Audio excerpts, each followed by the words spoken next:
Alright, I gotta talk some more about the birds. Yeah, those birds.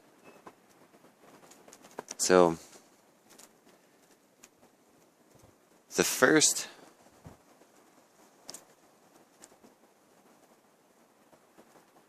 not counting the 2 crows that hit the car, and before the geese that flew over my head, the crows were the first birds to acknowledge and try to get my attention. And being a drummer, I automatically picked up on rhythmic tones that the birds would make. And I learned them. I learned that they were trying to tell us when big clouds, big storms were coming in. They were trying to tell us when the winds were coming in. They were trying to tell us when chemtrail planes were coming in. And they do this with different calls, different gestures in the air, as in they fly, tuck their wings, dive, kick sideways, mock each other as they go through the air, barrel rolls, and they all mean something different. And the other thing I noticed with the birds is that there's a pecking order. The pecking order is real, and everybody has a boss. And it starts with the chickadees, and they're little workers, but they're still kind of light-headed, as in they work and eat all at the same time. The blue jays are next.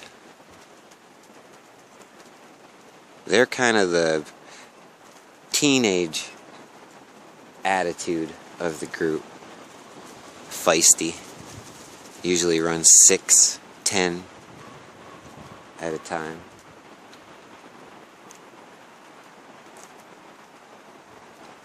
They're the loudest and rowdiest. Next are the crows. The crows fight all day. The crows are I can't even say the number one eyes, because I know that big eagle and them owls are out there somewhere. But the crows, to me, they seem the most active, as in flying back and forth, sending their love. And I've learned that if the eagle comes in, it usually means there's a big storm brewing off in the distance. One time at my garden, I wasn't really paying attention, and I looked down to my left. There's an alleyway, and I seen a bird flying at me, and I thought that it was going to see me and then fly up into the air, but my eyes caught its eyes, and it stayed right at me and flew 4 feet in front of me. Did a barrel roll up into the air, barrel roll back down, and came right at me. And then as it went by, it did 2 head gestures up, like, hey, hey. And I turned around and looked, and there's a big, huge plane leaving a spray in the sky.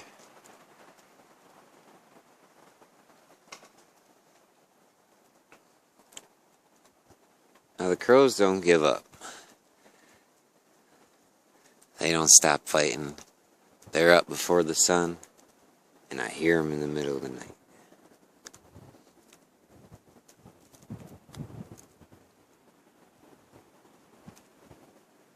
It was an awesome feeling the first time an eagle acknowledged me. I walked out of the garage, got to the middle of the yard, noticed an eagle flying in. I stopped, I looked at the eagle, And that eagle stopped over the top of me, flapped its wings twice, looked down, squawked, flew off.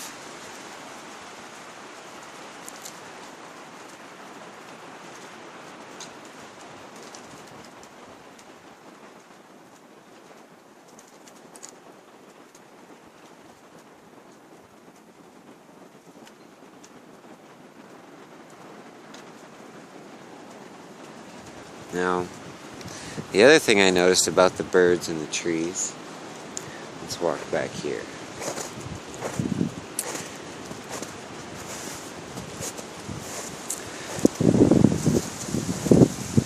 So this tree just fell in one of the last storms.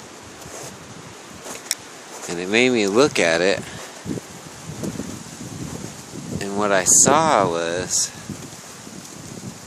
the woodpecker holes every 2 feet going up the tree, systematically putting holes in the tree.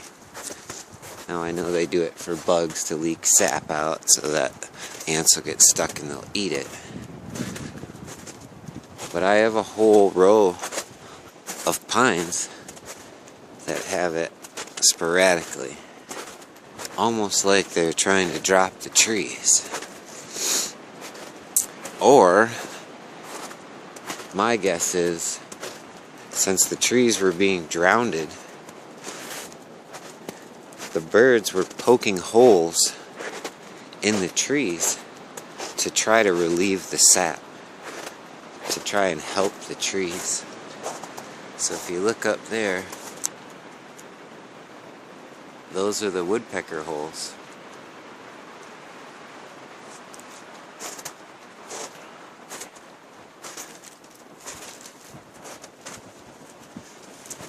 And I'm not sure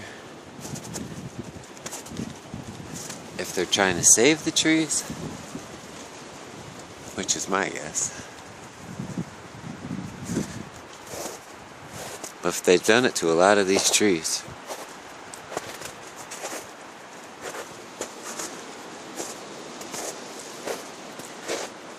let's take you back to one of my favorite big trees.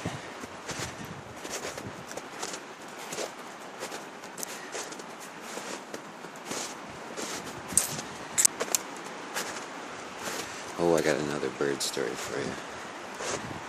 So I go to the beach a lot. I love the beach. I love to pick rocks at the beach. There's so many beaches where I live. It's one of the most beautiful places. And I went to my favorite spot, and I was standing there, and I started to sing "I Love You" out to the waters. And when I started to sing, seagulls from all different directions started to fly in. And before I knew it, I had enough birds in front of me to scare me, and they were all staring at me, flapping their wings as I sang "I Love You." So this is another tree that has grown some pretty distinct eyes in it.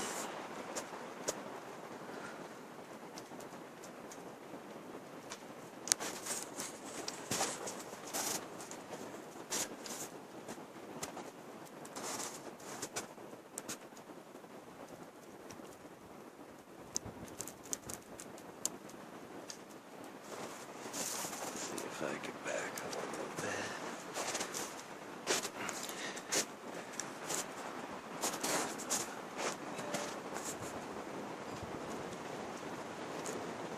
And you can see it's all rotted and cracked and split and fungus, and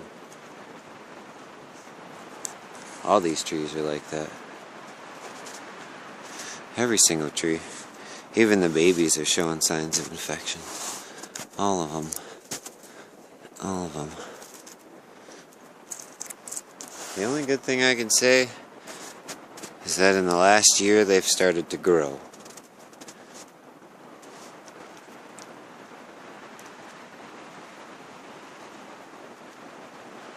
And when all them seagulls came and were standing in front of me, I knew that they were saying thank you.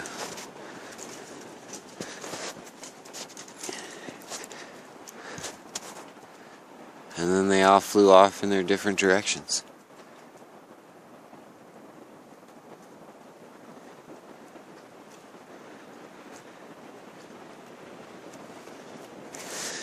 Alright, let me show you some more. See?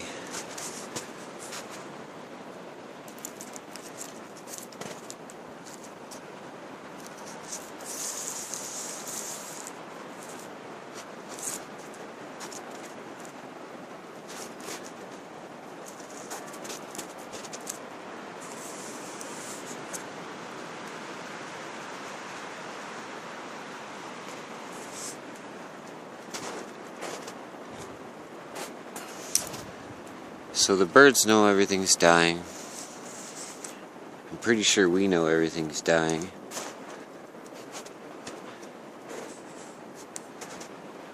And it's because we're not letting the earth do her job.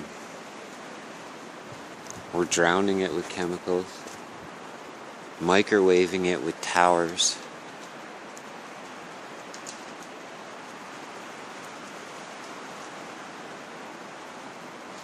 And we're not caring about life.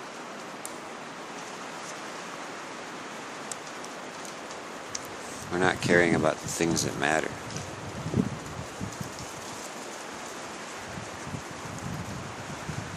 We're just here to have fun.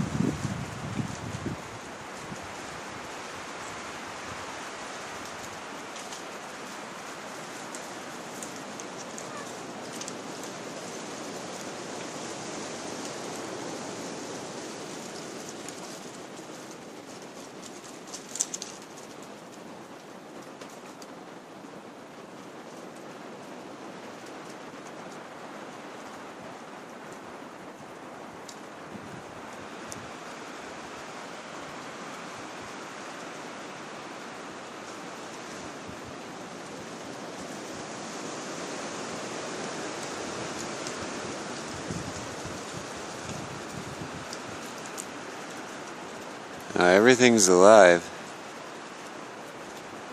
and they're not having fun. The trees and the birds are mad at us.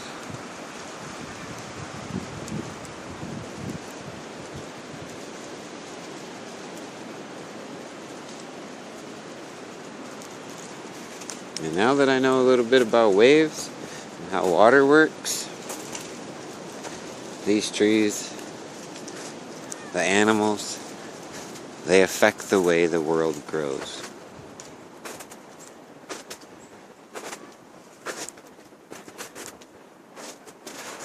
They affect the way we think.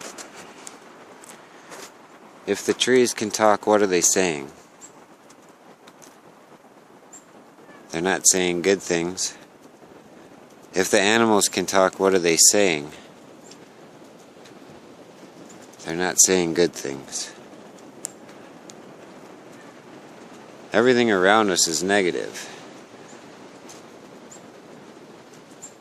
So we find ourselves with a whole bunch of stuff, but yet nobody's happy. Nobody feels happy. You're not going to feel happy when the things around you are yelling at you.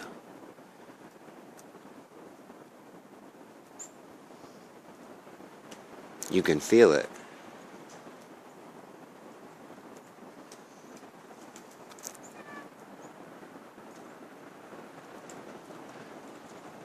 Alright. Be good.